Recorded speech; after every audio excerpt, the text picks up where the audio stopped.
Hi guys, you're here at SA Base Camp. Just want you to get to listen into our short safety and demo brief. Okay, so this is our first obstacle here. You got option A, which is the hard course, so the smaller tubes, and option B, which is the bigger tubes. The main safety feature you have to worry about here is the cargo net coming down on top of you if you're actually attempting to walk through. So you want to make sure that you go through the tubes or you have to go around. You'll crawl through the tubes around the other side of the shipping container and then come back out of these tubes here, following the matting around and then back up over the cargo net to the base over there. Obstacle number 2 here is the vertical tubes, option A, and option B is the Roman rings. The main thing you have to worry about here is maintaining momentum, the way that you actually grip the ring. You want to make sure that you don't grip it like this and creating a pinch point all the way through your hand here. You actually want to grip it here off of your fingers. So that actually, when you're rolling through, your fingers are actually taking the load and your wrist is actually straight, not loading up with extra pressure on it. Okay, our third obstacle, our quarter ramp. You've got option A and B once again. Running up to the quarter ramp here, you've got the grab rail going across the top. It's very important that you don't actually hook any arms or lock any legs in behind the rail. You need to actually run up to the rail, grab hold of it with 2 hands, push yourself up into a muscle up position and then put a leg or the bottom of your foot on the top of the rail to then push yourself over the wall. The other side of the wall is smaller, so when you're running up onto that side, you actually need to stand up to engage the laser beam. That'll actually automatically set off the wind tunnel, which is our next obstacle out the back.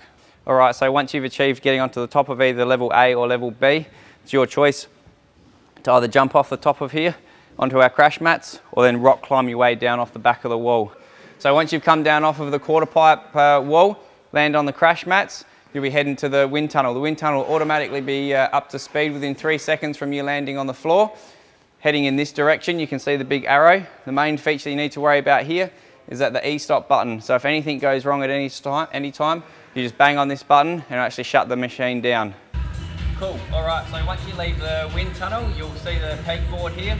Grab yourself 2 pegs, place them in the holes here. You've also got 2-foot chocks to start you up on as well if you need it.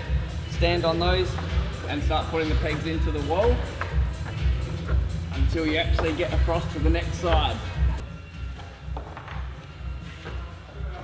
Okay, once you get to the end, leave the peg there. Onto our cliffhanger.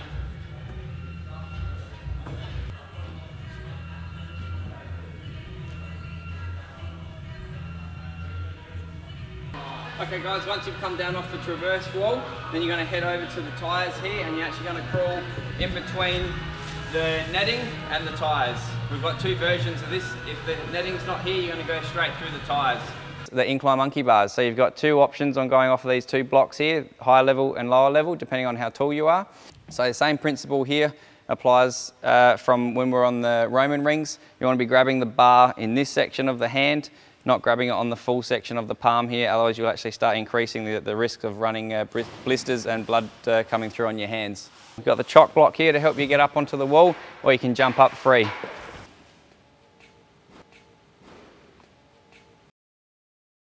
Okay, here's our tilt wall, but it's in reverse this time. 2 hands on top, feet in the steel chocks here, other foot up on the chock, push yourself towards it, throw that leg over, straddle it, and then slide down. Parallel bars. This is level A here because they're longer, they don't change in width. Here we've got level B, so shorter but same in diameter. 2 ways of getting through for majority of people. The gymnastics call this the policeman's walk, or you got the other option of the double strong arms. All right, so this is our balance beam. Guys generally go through the 25 kilo dead ball. Girls go through the 12 kilo dead ball. Carry the ball in front of you and walk your way through the actual obstacle. Traction control, you may remember this similar to what gladiators had called the travelator. The left hand side is the fast travelling lane, the right hand side is the slower lane, or you've got the option of going up the static centre. It travels up to 15 kilometres an hour at a 38-degree incline. We've got emergency E-stop buttons placed on this obstacle as well. Anything goes wrong, you need to hit on this button, it will shut the machine down. What you see here is a mirror image on the opposite side as well. Where you hit one button, it shuts down the whole machine. Decline monkey bars, same principle as the incline monkey bars with how you actually want to place the bar on your fingers. First of our walls that we've got here, you'll notice on each of the walls we've actually got the height of the wall. So this one's 1.8 meters. We've got the option down here of a chock block to help you get up and over the wall, or you can do the wall without any assistance. Our vertical ropes, this is 4.5 meters up. The outside ropes are 48 mil in diameter. These are harder to climb. The inside ropes, so there's 4 of them inside here, are 38 mil. These are easier to climb. So outside hard, inside easy. You want to make sure the rope goes inside your knee, over the face of your shin, and outside your ankle. You need to be able to take your weight, have your leg bent at a right angle, take your weight and hook that foot back underneath and stand up. What you're doing is creating a pinch. To be able to tell if you've actually achieved the pinch properly is you're able to let go. If you can let go, you know you've achieved the pinch. So this foot is pushing down, this foot from underneath is pushing up. Your next stage from here is reach up with your arms, take your weight again and pull your body weight up, maintaining that you keep that locked in position, just releasing it a bit so you can slide your feet through. And from here, you're pushing up with the legs to take up the extra weight, and just keep repeating until you reach to the top. Once you're up to the top, touch the pole and head back down. Make sure you don't actually slide down and hold onto the rope. It's a thin material and it actually will burn your fingers very quickly. Is our hay pyramid. You're basically going to get on each landing of the hay pyramid, get up to the top, touch the wall and head back down. Okay guys, just a simple sandbag hoist. Make sure the sandbag gets to the top. Once it reaches the top, lower it back down. Make sure you don't drop the sandbag from the top so you don't split it open. Okay, this is our overhand rope traverse. You want to start off by walking up the post, hooking an ankle onto the top of the rope, keeping your arms straight. If you haven't bent, you're just using too much energy. Ankles on, arms and feet move at the same time. When you get to the other end, touch the pole and then come back down.